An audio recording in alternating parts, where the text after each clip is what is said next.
이런 식으로 자꾸 저 자신을 되돌아보면서 그 자기를 반성을 한 것 같습니다. 예. 또 부끄러워했고요. 그만큼 그렇지 않은 또 욕심이 많고 남을 시기하고 질투하는 어른들의 그런 행동과 말이 너무나 흔하게 다 보이는 것이죠. 그래서 그럴 때마다 가끔 대들기도 하고 묻기도 하고 이렇게 하여서 그래서 서서히 제가 이런 내 마음의 욕심과 시기심, 질투심을 내려놓고 그게 일어나지 않는 길이 없을까 관심을 갖고 책도 읽고 묻기도 하고 그래서 어느덧 그 과정에서 이렇게 되어서 정말 이 내 마음의 이기심과 욕심을 없애는 근본적으로 없앨 수 있는 그 유일한 방법은 수행이고 그중에서 특히 이제 불교 수행이야말로 가장 근본적으로 그 이런 문제를 해결할 수 있다고 이제 판단을 해서 그 뒤로부터 쉬지 않고 수행을 해왔습니다. 안녕하세요. BTN 신행 이야기 가피 목종입니다. 안녕하세요. 손흥유입니다. 요새요 사는 게 참 힘들다는 분 많죠. 예. 그런데 곰곰이 생각해 보면은 삶이 안 힘든 적은 정말 별로 없었던 것 같아요. 예, 맞습니다. 자꾸 힘들다 힘들다 하니까 더 힘들어지는 면도 없지 않고요. 예, 그렇죠. 위로를 받겠다고 생각을 자꾸 하니까 삶이 더 힘들게 느껴지는 건 아닐까요? 자꾸 위로받겠다는 생각을 하면 그 누구도 내가 만족할 만큼 위로를 해주지 못하거든요. 차라리 마음 굳게 먹고 내 기도를 통해 나 스스로를 위로하고 남도 위로해줘야지 라고 마음을 먹으세요. 그때 위로가 되고 그때 힘이 납니다. 네, 거기다가요 하나 더 바로 가피를 시청하시는 거죠. 특별히 오늘 가피는요 위로와 위안을 선물해 주실 분을 모셨습니다. 영남대학교 이강옥 교수님을 먼저 화면 위로 만나보시죠. 여기 일상이 수행인 한 국문학자가 있다. 주인공은 바로 영남대학교 이강옥 교수. 대학 시절 출가를 결심해 밀양 만원사에 들어갔다 속세로 돌아온 후 일상에서 수행의 끈을 놓지 않으며 오롯이 제가불자로서의 삶을 살아온 이강옥 교수. 송광사에서 롱아일랜드로 다시 부산 안국선언과 홍천 무문관으로 이어진 20년 수행의 길. 그 깨어남의 시간에 대한 고백. 참선 수행이 그의 오랜 꿈일 수밖에 없었던 이유는 과연 무엇이었을까? 국문학자 이강옥 교수의 가피 이야기가 지금 시작됩니다. 네, 오늘 카페 주인공 영남대 국어 교육과 이강옥 교수님을 모셨습니다. 어서 오세요. 안녕하세요.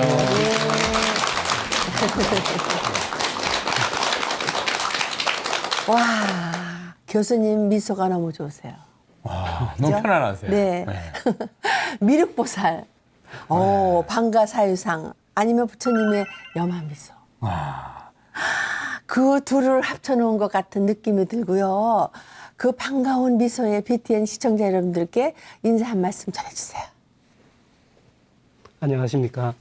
영남대학교 국어교육과에서 학생들을 가르치고 있는 이강옥 교수입니다. 새해 부처님 가피가 가득하시기를 빕니다. 이렇게 과분한 자리에 초청해 주셔서 감사드립니다. 네. 너무 반갑습니다. 반갑습니다. 네. 미소 얘기가 나왔으니 한마디 더 하면 요즘 21세기는 이제 우리들의 가장 좋은 언어는 보디랭귀지라고 하잖아요. 사실 이제 그 말보다는 행으로 하는 게 훨씬 감동을 주잖아요. 그래서 우리 실례로 뭐 혹을 이렇게 안아준다든지 그다음에 이렇게 웃어준다든지 하는데 그 중에서도 가장 으뜸인 그 보디랭귀지가 바로 미소다. 이런 이야기가 있습니다. 교수님의 은은하고도 자비로운 미소 덕분에 오늘 만남이 아주 더더욱 기대가 됩니다. 너무 잘 오셨습니다. 네. 감사합니다. 그런데 어떤 삶을 사셨길래 정말 이렇게 평화로운 미소를 간직하고 계실까? 그래. 정말 교수님 미소의 비결 따로 있으세요? 네, 자꾸 미소 하니까 네. 더 부끄러워집니다. 근데 실제로 저는 젊었을 때까지 그렇게 얼굴이 이렇게 부드럽지가 못했습니다.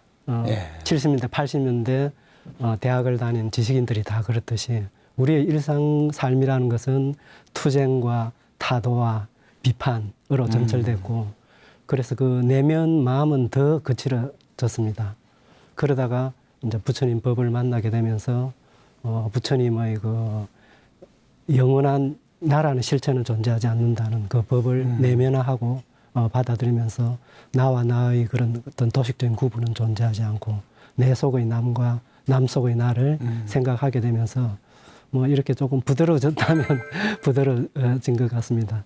그 우리가 알고 있는 그 사서법 중에 보시, 애어, 그리고 이행, 그리고 동사섭 네 가지 사서법이라고 그러는데요. 그 중에 두 번째가 애어섭이라는 게 있습니다. 잘 아시겠지만 애어라는 것은 그 아주 따뜻한 말을 함으로써 남에게 베풀어 줄 수 있는 것을 지칭을 하는데 그 따뜻한 말을 한다는 그 속에는 따뜻한 표정을 짓는 것도 포함이 되고 있습니다. 그래서 저는 거울을 자주 보면서 저 얼굴이 험상궂어지지 않았는가, 과연 따뜻한 그런 표정을 남에게 보여주고 있는가 이런 거를 많이 반성을 하고 있는데 오늘 오신 분들은 에어섭을 실천하고 계신 분 같습니다. 네. 이제 우리가 얼굴이 아름답다고 하잖아요. 아름다운 사람 다 좋아하잖아요. 그런 우리는 어떻게 생각하면 그 사람이 아름답다 생각하는데 불교에서는 그 사람이 아름다운 것이 아니라 그 사람을 보고 많은 사람들이 행복해하는 거거든요. 그렇다는 건 뭘 말하는 거냐면 그 사람이 행복을 주고자 하는 표정을 짓고 있다는 거죠. 근데 그렇게 계속 쌓이면 이게 이제 부처님 같이 30이상 80종을 지니게 된다라고 되어 있습니다. 말로써 행복을 주고자 노력하면 아주 부드럽고 맑고 깨끗한 말을 할 수 있고 목소리가 되고 모습으로서 나를 보기만 해도 행복하기를 끊임없이 발언하고 그 마음으로 행하면 언젠가는 보기만 해도 너무 아름다운 누구나가 더 아름다운 좋아하는 모습이 된다. 이런 이야기입니다. 감사합니다. 교수님이 그렇게 하신 것이 공감이 됩니다. 네. 사실 이제 누구라도 미소를 짓고 싶지만 쉽지는 않잖아요. 살아가면서. 또 교수라는 직업이 편하고도 좋아 보여도 스트레스가 많다고 들었습니다. 또 요즘 학생들이 또 서로 간의 어떤 이해도가 부족해서 사실 또 많이 어려움도 많이 겪는 거를 이렇게 이제 매스컴에서도 볼 수 있고요. 일상 속에서 화내지 않고 사는 법. 혹시 비법 있으신가요? 요즘 그 화증, 뭐 우울증 이런 게 사회적으로 문제가 되기까지 하는데 사실 그 화라는 게 그 우리가 타인에 대해서 어떤 자기만의 그 기준이나 기대를 고집하면은 타인에 대해서 결국 만족할 수가 없게 되고 그래서 그렇죠. 타인에 대한 화는 절대 안 일어날 수가 없을 것 같습니다. 그래서 저 생각에는 타인에 대한 기대, 내 중심의 기대와 기준을 내려놓는 게 필요하지 않을까 이런 생각이 들고 또 하나는 그 역지사지라는 말이 있듯이 그 남의 입장에서 끊임없이 생각해 보는 것 그게 필요할 것 같습니다. 가령 우리가 운전을 할 때도 갑자기 어떤 차가 끼어들었을 때 일단 놀라기는 하지만 거기에 화를 안 낼 수 있는 방법은 분명히 끼어든 그 차의 운전자가 위급한 사정이 있을 수도 있고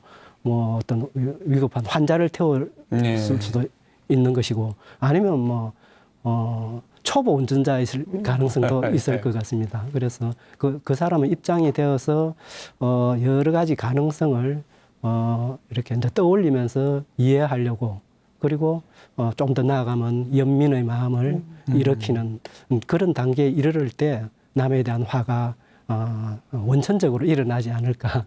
저는 뭐 제가 그렇게 실천하지는 못하지만 언제나 그렇게 생각을 하고 있습니다. 네. 네. 그래서 우리 이강호 교수님은요, 오랜 꿈이 있었다고요. 왜냐하면 그 이유가 궁금해요. 참선 수행을 오랫동안 꿈꾸셨어요? 네네. 제가 어릴 때를 한번 그 회상을 해보면 그 좀 내향적인 아이였습니다. 예. 그래서 가만히 이렇게 햇빛 좋은 날 앉아서 저를 이렇게 돌아보곤 했습니다. 나에게는 왜 이렇게 욕심이 일어날까? 나는 시기심이 많은 아이일까? 이런 식으로 자꾸 저 자신을 되돌아보면서 그 자기를 반성을 한 것 같습니다. 예. 또 부끄러워했고요. 그만큼 그렇지 않은 또 욕심이 많고 남을 시기하고 질투하는 어른들의 그런 행동과 말이 너무나 흔하게 다 보이는 것이죠. 그래서 그럴 때마다 가끔 대들기도 하고 묻기도 하고 이렇게 하여서 그래서 서서히 제가 이런 내 마음의 욕심과 시기심, 질투심을 내려놓고 그게 일어나지 않는 길이 없을까 관심을 갖고 책도 읽고 묻기도 하고 그래서 어느덧 그 과정에서 이렇게 되어서 정말 이 내 마음의 이기심과 욕심을 없애는 근본적으로 없앨 수 있는 그 유일한 방법은 수행이고 그 중에서 특히 이제 불교 수행이야말로 가장 근본적으로 그 이런 문제를 해결할 수 있다고 이제 판단을 해서 그 뒤로부터 쉬지 않고 수행을 해왔습니다.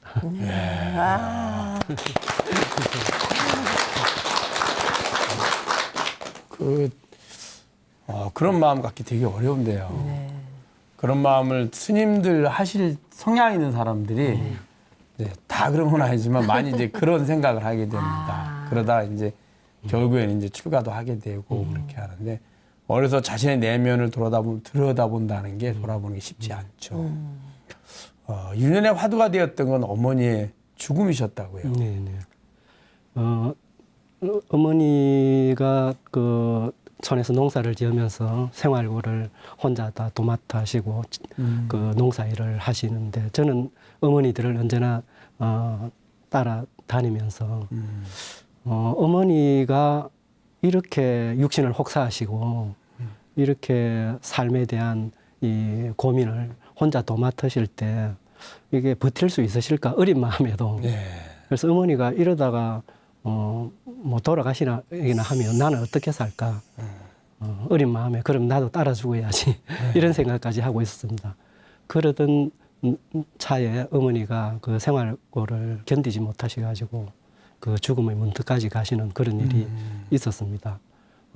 어린 마음에도 그 상황에서 그 참 큰 충격을 받았고 우리 어머니가 그런 상황에서 어떤 생각을 하고 얼마나 가슴이 아팠을까 이런 생각을 어릴 때부터 계속을 해오면서 상당히 삶을 제가 비관하기 시작했고 정신적으로 어느 정도 불안정하기 시작했고 그래서 약간 그 어릴 때부터도 좀 우울 성향 같은 것이 생겼습니다. 그런데 그 일이 있는 후에는 또 죽음, 누구보다 가까이 맞습니다. 거듭 예. 겪었다고 들었습니다. 웬일인지 저희 고향이 그 낙동강변이었는데 그 홍수가 거의 그 연례 행사처럼 그렇죠. 났습니다. 그럼 홍수가 나면 온갖 게 다 떠내려오는데 그 속에서 시신 물에 부른 그 시신을 보게 되고 그 앞에서 통곡하는 유가족의 모습을 보기도 하고 그리고 뭐 그 세월이 지나고 난 뒤에 군대를 가게 되는데 그 경계 근무 중에 그 전우가 그 총기 오발사고로 이제 사망을 했는데 사실 그 자리는 저희 자리였습니다. 제가 서게 돼 있었는데 급한 일 때문에 저와 자리를 바꿨는데 그 전우가 대신 죽게 되어서 지금도 뭐 언제나 그 빚을 갖고 있습니다. 그리고 70년대, 80년대 대학가에 짙게 드리워진 그 죽음의 그림자 이런 거 모면할 수가 없었지요. 그래서 이런 그 타인의 그 죽음을 끊임없이 보고 생각하고 이렇게 하면서 이 죽음의 공포가 상상을 초월할 정도로 지속적으로 저한테 다가오게 된 것이죠. 예. 그래서 그런 것이야말로 부처님이 출가하게 된 4가지 이유 중에 가장 심각한 그 이유를 제가 함께 갖게 된 것입니다. 그 사는 과정 중에 이제 가족이나 친한 분들의 죽음을 경험하긴 하지만 그렇게 많이 경험하기 쉽지도 않고요. 네, 네. 또 하나는 경험하더라도 그냥 보통 일상 사니까 조금 이제 꺼림직하고 저 그렇게 그냥 넘기지 그걸 마음에 담아주지 않거든요. 교수님 좀 특별하셨던 것 같습니다. 네, 아마- 이제 그런 걸 심도 있게 생각하고 부처님처럼 부처님도 역시 이제 그 사문유관상을 하고 결국에는 이제 출가하시게 된 거거든요. 제가 그게- 조금은 네. 그 예민한 그런 부분이 있기는 있었습니다. 그래서 타인의 죽음을 목격하고 생각하면 그게 이제 시간이 흐르면은 저 자신의 죽음을 계속 이제 사유하게 되고 그 자기의 어떤 죽음을 어떤 식으로 맞이할 것인가, 죽음 뒤에는 어떤 상황이 벌어질 것인가 이런 거에 대해서 끊임없이 생각을 하게 되었습니다. 네. 네. 그 급기야는 이제 대학생 때 그래서 절에 들어가셨다면서요. 말씀 좀 해주시죠. 예, 삼양진에 있는 그 만어사에 예, 만호사 있습니다. 갔는데 사실 그 부모님과 형제자매께는 잠시 몇 달 있다가 오겠다 이렇게 가볍게 인사를 하고 갔는데 예. 사실 저는 매우 심각하게 결단을 음. 내리고 만어사로 들어갔습니다.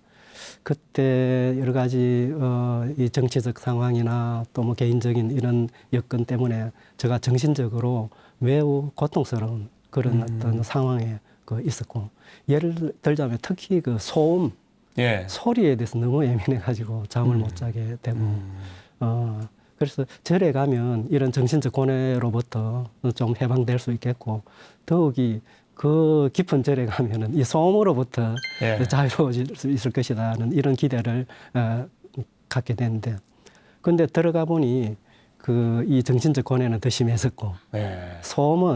소음도 역시 더 심해졌습니다. 왜냐하면 옆방에 그 고시 공부하는 학생들이 있었는데 이 사람들이 아침부터 깊은 밤까지 공부를 하는 둥 마는 둥 하면서 끊임없이 소리를 만들어내가지고 예.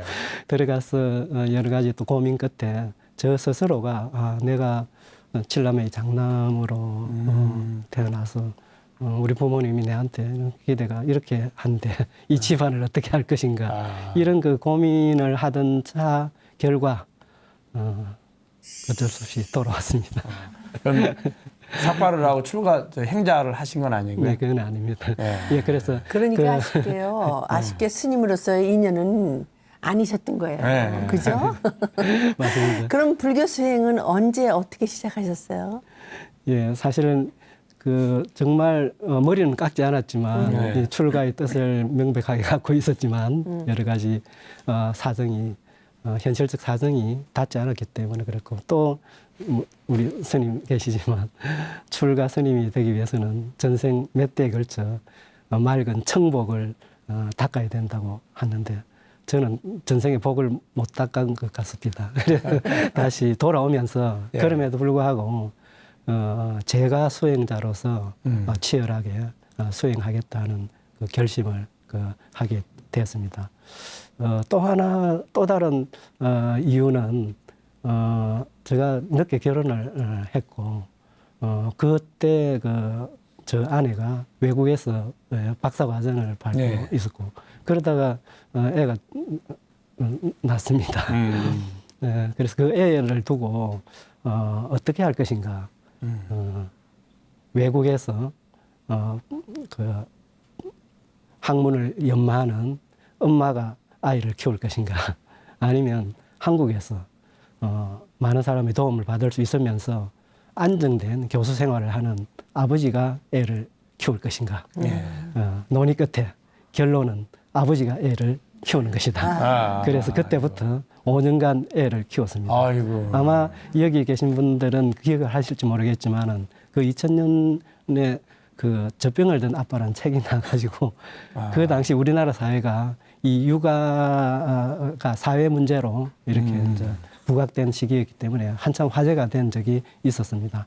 어떻든 5년간 주위의 그 도움을 받아서 아주 성공적으로 아빠가 아이를 잘 키웠는데 그래서 그 아내가 이제 박사 학위를 받고 올 즈음에 제가 요구를 했습니다. 휴가 달라고. 네. 그래서 아주 오랜만에 휴가를 얻어가지고 간 곳이 송강사였습니다. 그래서 송강사 여름 수련회에서 수련을 했는데 수련을 해보니 뭔가 이거 너무나 익숙한 것이었습니다.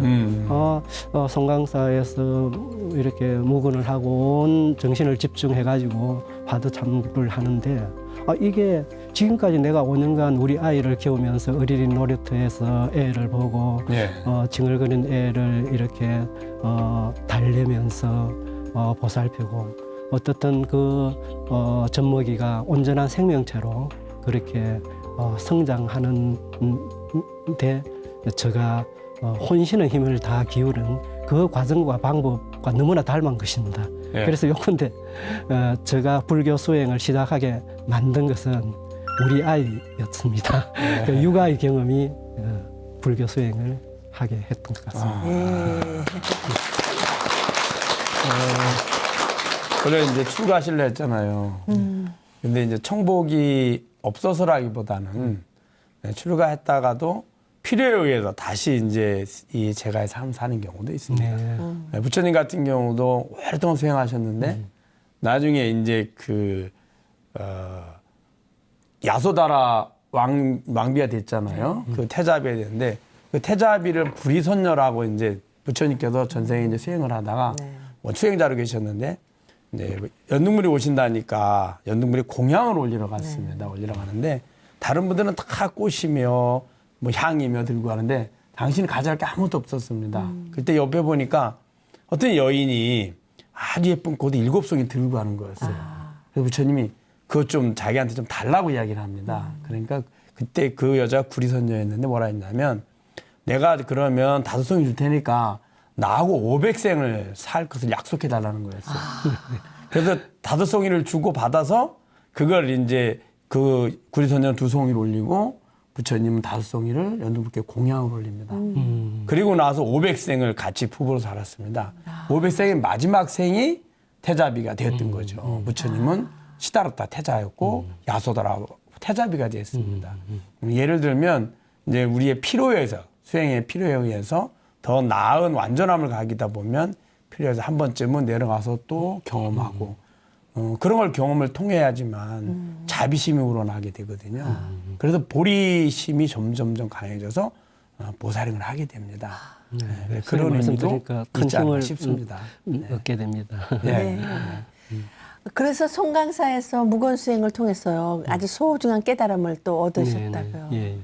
그 송강사 수련회가 지금은 그 여름 수련회가 아주 전국 사찰에서 두루 그렇죠. 하고 있는데 송강사 수련회가 아마 최초의 것일 맞습니다. 그때 그 최초의 구산 큰 스님이 시작이었습니다. 1971년 정도 네. 구산 스님이 우리가 신도들 은혜를 입고 있는데 신도들을 위해서 우리가 할 게 있다. 그래서 이렇게 참선 수행을 가르치자고 네. 하셨는데 그 송강사 여름 수련회의 특징 중에 하나는 일단 그 묵은을 네. 하게 하시는 것이고 그 다음에 그 일단 들어가면 뭐 그 옷을 벗고 수련복을 입으면서 그 반과 번호를 부여받습니다. 예. 그럼 그 뒤로는 어떤 차별도 없이 그냥 선정반 3번, 네. 정진반 6번 이렇게 번호를 부르고 그래서 뭐 이런 옷도 다 똑같고 번호도 뭐 번호로만 구분되기 때문에 분명히 그 오신 분들은 뭐 그 주부도 있으시고 대학생도 있으시고 뭐 군인도 있으시고 심지어 그 제가 갔을 때는 대학 총장도 있다고 이야기 들었습니다. 그런데 분별이 안 됩니다. 예. 뭐 키가 크고 작고 뭐 얼굴이 조금 뭐 젊게 보이고 넓게 보이고 이런 차이는 있다 할지라도 그래서 그 지도법사님이 그 번호를 부르가지고 뭐 물 떠온나 뭐 해오서 청소하라 이렇게 하면 우리는 두말 없이 따라서 하고 그래서 완벽한 평등, 완벽한 신분 해방 이런 것을 겪어서 뜻밖에도 그 신분 해방이 너무나 평화로운 그런 어떤 상태를 이제 가져왔고 바루공양도 했는데 정말 이 음식에 욕심을 내지 말고 그 도를 성취하기 위한 약으로 삼겠다고 이제 맹세하면서 밥을 먹을 때 정말 울먹거려질 정도로 심각해요. 그래서 제가 이렇게 이런 몸을 키우기까지 얼마나 많은 생명체를 희생시켰는가 하는 이런 어떤 참회를 하게 되고, 그래서 그쪽에 큰 스님들의 또 법문도 이제 들을 수 있고요. 돼서 참조하고, 방금 말씀하셨듯이 그 가장 인상적인 것은 무근이었습니다. 그러니까 처음 들어갈 때부터 말을 못하게 합니다. 거기에 뭐 어머니와 딸이 오신 그런 경우도 있었는데, 그런 경우도 그냥 말을 못하게 되고 손짓 발짓도 못합니다. 그럼 손짓 발짓하면 너희들이 그 어느 장애인인가라고 막 이렇게 호통치기도 하고 그렇게 했는데, 근데 그때 제가 알게 된 것은 무근이란 게 단지 형식적으로 말만 안 하는 게 아니라 말을 안 하면 이 생각이 안 일어납니다. 그래서 진정한 무근이 되기 위해서는 생각조차, 망상조차 일어나지 않는 것이 돼야 되는데, 우리 뭐 어떤 종교에서는 금요일마다 금식을 하듯이 저 생각에 우리도 한 날을 정해놓고 묵은 날을 한번 지켜보는 게 어떨까. 묵은이 최고입니다. 저 경험으로는 이 묵은이 수행에 있어서 정말 큰 힘이 되고 묵은 자체가 수행이 된다는 것을 확인을 했습니다. 그래서 그 이후부터 여름 수련회는 이강옥 교수님의 연례 행사가 매년 되었다고요. 가시네요. 네. 거금도 송강 암에서의 첫날밤과 그 뒤 수행 얘기도 좀 해주세요. 네. 거금도를 여러분들은 잘 모르시겠지만 옛날에 그 박치기의 명수 레슬러 김일이라는 분이 계시는데 다 알죠. 그분이 거금도 출신입니다. 네, 그래서 그 두 번째는 좀 더 이 세속으로부터 더 완전히 단절된 곳을 찾으려고 섬으로 갔습니다. 그래서 거금도라는 섬 꼭대기에 송강암이라는 곳이 있었습니다. 거기에 일선 스님이라는 분이 수행을 지도하고 계셨는데, 거기서는 가자마자 그 다음 날 맨발로 집합을 하라고 해서 나가보니까 거기서부터 몽돌 해수욕장까지 걸어서 맨발 참선을 했습니다. 그렇게 걸으면 이 세상의 길은 정말 다채로운 길이 많거든요. 아스팔트도 있고 그냥 뭐 모래길도 있고, 아스팔트가 오래되면 거기에 그 유리 같은 게 뾰족뾰족 나옵니다. 그 위로 걷기도 하고, 그래서 뭐 칼로 찌르는 듯한 그런 이제 경험을 하기도 하고, 그리고 몽돌 해수욕장에서는 파도 소리를 들으면서 파도를 관하는 수행을 하고, 또 거기서는 이제 본격적으로 우리의 수행법 중에 이제 화두 수행과 또 그 당시 조금 이제 유행을 하기 시작했던 윗바사나 수행, 어느 수행법이 정당하고 좀 더 수승한 수행법인가 뭐 이런 거를 두고 토론도 하고 그 과정에서 수행법에 대한 공부를 많이 하게 됐습니다. 그 뒤로 부산 안국선원에서 본격적인 수행을 하셨다고요. 네. 그 과정에서 나와 세상의 경계가 허물어지는 경험을 하셨다고 들었습니다. 교수님께서 그때 직접 느끼셨던 말을 좀 전해 주시죠. 네, 알겠습니다. 부산 안국선언에서 이제 또 수행을 했는데, 안국선언은 우리나라에서 가장 큰 그 선언 중에 하나죠. 서울에도 있습니다. 있습니다. 그래서 저는 부산 금정산 기설계 그 수행을 했는데, 아주 그 수불 스님의 지도로 아주 그 매우 농밀한 그 수행을 했는데, 어느 순간에 제가 그 아득한 그 고향 벌판을 가게 되고, 그 벌판에 그 몇백 년 된 그 포구나무가 한 그루 있었습니다. 우리가 어릴 때 그 포구나무에 올라가서 그 놀기도 하고 뭐 이렇게 했는데, 제가 이렇게 저 공중에서 그 포구나무를 바라보고 있으니 포구나무가 뭐 정말 찬란한 빛을 이렇게 이제 발하기 시작했고, 그러더니 저 속에 이렇게 모든 것이 그 포구나무 속으로 다 빨려 들어갔고, 그 다음에 그 포구나무 쪽에서 너무나 찬란한 빛과 힘이 저 몸으로 이렇게 이제 들어왔습니다. 그러다가 다시 이제 돌아오니 그 방이 있었는데 너무나 화사하고 따스한 방이 있었고, 그 방을 제가 바라보게 됐습니다. 그 방에는 아무것도 없었는데 아무것도 없기 때문에 모든 게 다 담길 듯한 그런 인상을 받았고 그 다음에는 제가 그 방 안으로 들어가서는 제가 그 방이 되었습니다. 그 이야기는 방만 남았고 제가 사라졌습니다. 근데 제가 사라졌지만 지금까지 제가 살아오면서 그렇게 따뜻하고 편안하고 명징한 그런 상태를 경험한 적이 없었습니다. 그래서 이걸 어떻게 할까 저 나름대로 이제 고민을 하다가 그래도 다시 돌아가야지 이런 결단을 내려서 이제 깨어난 것입니다. 네. 와. 또 굳이 또 롱아일랜드에 있는 뉴욕 주립대학교 교환 교수로 가서 가서도 그때도 또 수행은 아주 일상이었다고요. 예. 아무래도 그 외국에 가니까 외국 분들은 어떻게 또 수행 생활을 하는가. 제가 간 곳이 그 스토니 브룩 대학인데 거기에 박성배 교수님이 계십니다. 박성배 교수님은 여러분 잘 아시겠지만 두 분의 출가를 했고 또 두 분의 환속을 하셔가지고 해인사에 환속을 하셔서 마침내 동국대 교수를 하시고 뉴욕 주립대학 한국 불교를 전공하는 유일한 교수로 이제 가셨는데 그분을 만나서 우리의 어떤 수행과 한국 불교에 대한 그 고민을 많이 했습니다. 선생님 그 불교학 개론하실 때 제가 한 10분 정도 또 그 미국 학생들 참선 지도도 하기도 했고 그게 뭐 해리 레빈 교수라고 심리학 교수가 있는데 이분도 점심시간에 매주 목요일 점심시간에 또 불교를 이렇게 생활화하는 그런 강의도 하시고 서천 스님이라는 분이 또 마하선언에서 또 한국인들을 대상으로 해서 참선 지도를 또 하고 있었고 크리스라는 그 외국인을 만나서 그분과는 너무나 이제 좋은 인연이었는데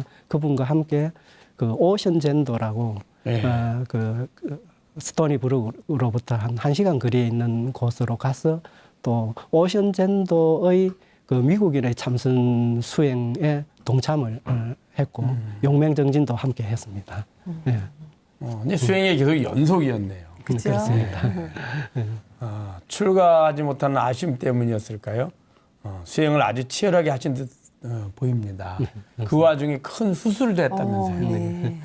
그래서 그 신장암이 발견돼 가지고 이제 수술을 했습니다.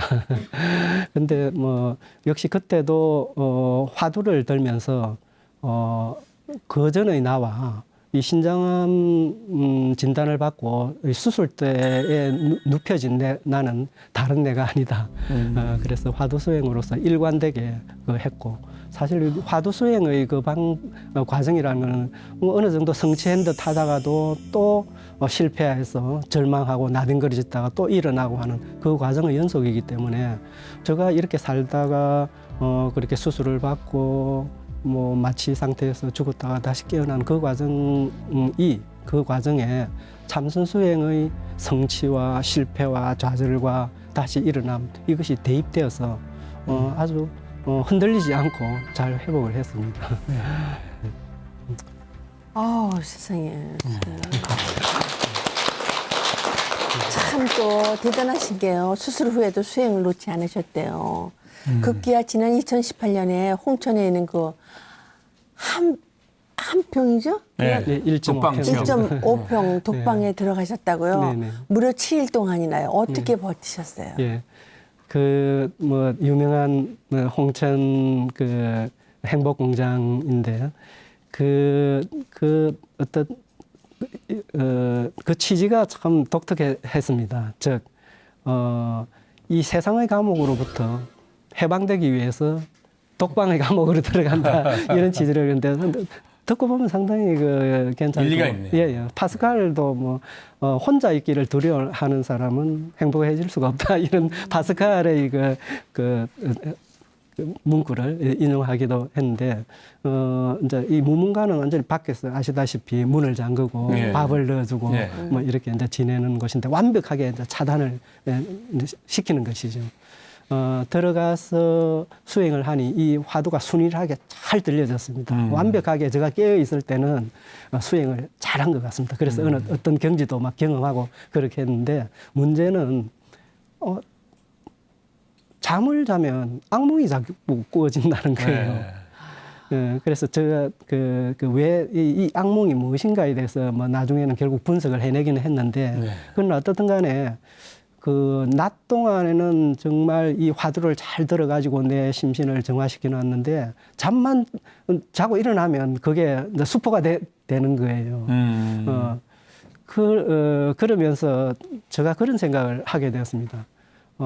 들어갈 때는 이 완전히 세속으로부터 차단되면은 수행이 더 잘 될 수 있다고 기대하고 네. 그렇게 생각을 했는데 그거는 애초 처음부터 성립되지 않는 일이다. 우리가 물리적으로 이 공간을 차단한다고 해가지고 절대 우리는 그 타인으로부터 관계가 끊어질 수가 없고 예. 그거는 뭐 부처님의 가장 기본적인 가르침은 영기법에 의하여서 예. 그게 성립이 안 된다는 예. 것이죠. 그래서 역설적으로 세속의 온갖 그 복잡한 그 갈등 상황으로부터 완전히 단절된 그곳에서 가장 세속적인 갈등의 꿈을 꾸어서 고민을 많이 했습니다. 그러나 그럼에도 불구하고 부처님의 영기법이 얼마나 위대한 법인가 하는 것을 확인하고 돌아왔습니다. 네, 그리고요, 또 불교 공부를 하고 수행을 계속하면 할수록 또, 내 자신의 변화를 느끼게 될 것 같은데, 무엇이 달라졌고 또 달라지고 있는지요? 네. 아까도 말씀드렸듯이 제가 표정이 달라졌고, 마음가짐이 네. 달라졌습니다.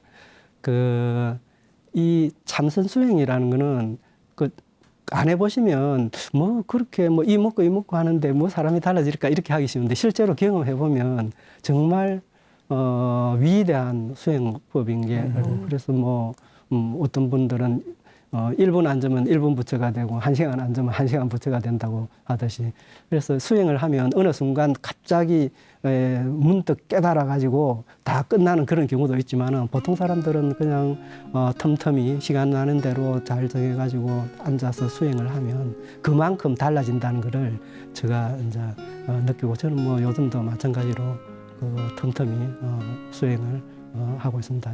그래서 결국은 수행의 결과 이 타인과 내가 이렇게 분별되지 않고 나와 세계도 이제 분별되지 않고 내 속의 남 속의 나 이게 발견이 되면서 남한테 관대해지고 무엇보다도 자기를 사랑하게 되는 것 같아요. 자기를 사랑하게 되고 그리고 자기를 사랑하게 되니까 남도 진심으로 사랑하게 되는 것 같습니다. 그게 이 수행의 참 위대함이라고 생각합니다.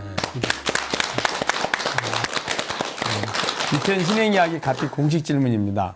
이광옥 교수님에게 가피란?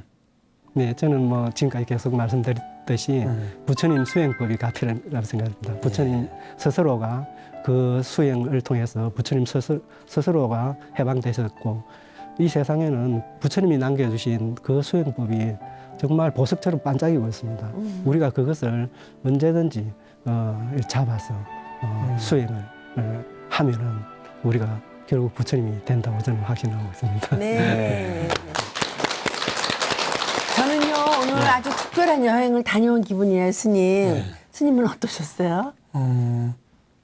수행을 하면서 경험했던 그 경험의 그 향기가 이렇게 나오는 것 같습니다. 가득 있는 것 같습니다. 이제 태어나는 모든 생명은 결국엔 죽음을 맞이하죠. 네. 그것처럼 수행 또한 모든 존재들이 실천해야 될 삶입니다. 네. 특별한 사람만이 특별한 행위가 아니고 살아있는 생명체라면 누구나가 실천해가는 것이 바로 수행이죠. 왜냐하면 모든 생명체가 행복을 찾기 위해서 가기 때문입니다. 그 행복을 찾는데 가장 쉽고 빠른 방법이 부처님의 가르침이고 그 방법을 실천해 가면서 행복을 찾는 게 수행이기 때문이에요. 그래서 그런 전체적인 진리의 모습을 우리 이광옥 교수님 잘 아시는 것 같습니다. 네, 그걸 통해서 이 삶을 수행의 장으로 만들어 가시고 실천해 계시는 이광옥 교수님 항상 건강하시고 부처님 가피로 꼭 모든 소원 원력 성취하시길 바람드립니다. 네. 네. 끝으로요, 퇴무 계획과 함께 마무리 인사 부탁드리겠습니다. 알겠습니다. 제가 너무 많이 살은 것 같습니다. 제가 이제 내년이면 그 정년 퇴임을 하게 됩니다. 예. 그렇지만 기대도 참 많습니다. 일단 퇴임을 하게 되면은 저만의 시간을 많이 확보할 수 있겠고, 그래서 아까 말씀드렸듯이 제가 지금까지 참 그 고귀한 은혜를 이제 받고 지금까지 살아왔는데 그 은혜를 꼭 갚아야 될 것 같습니다. 먼저 그 수행 공간 근방에서 제가 보시와 봉사를 하고 싶습니다. 그래서 동안거, 한거에 꼭 참여하고 싶습니다. 그 다음에 무문관 3년 수행도 한번 해보고 싶고요. 그리고 제가 그 사이에 저 공부를 바탕으로 해가지고 그 우울증 수행 프로그램을 만들었습니다. 예. 그래서 그 우리 주위에 그 우울증으로서 고통받고 삶을 이렇게 마무리하는 이런 분들도 많으신데 그 도움이 정말 절실합니다. 시간을 많이 확보하면 그런 우울증을 앓는 분들에게 제가 만든 이 나름대로 괜찮은 이 프로그램을 바탕으로 해가지고 꼭 도움을 드리고 싶습니다. 그래서 지금까지 저에게 은혜를 베풀어 주신 많은 분께 감사드리고 제가 이 생 마무리 될 때까지 꼭 갚고 그게 안 되면 다음 생을 통해서라도 은혜를 갚고 또 수행을 완수할 수 있도록 최선의 노력을 다해 보겠습니다. 네. 네, 삶이 수행이고 수행이 불법임을 알려주신 이강옥 교수님. 앞으로 시간에 부처님의 가피가 함께 하시기를 기원합니다. 네, 지금까지 함께 해주셔서 감사합니다. 감사합니다. 네. 사람이 온다는 건 실은 어마어마한 일이다. 그의 과거와 현재와 그리고 그의 미래와가 함께 오기 때문이다. 한 사람의 일생이 오기 때문이다. 정현종 시인의 방문객의 한 대목입니다. 여러분 공감하시나요? 여기서 인사드리겠습니다. 공부하세요. 인사하세요. 수고하셨습니다.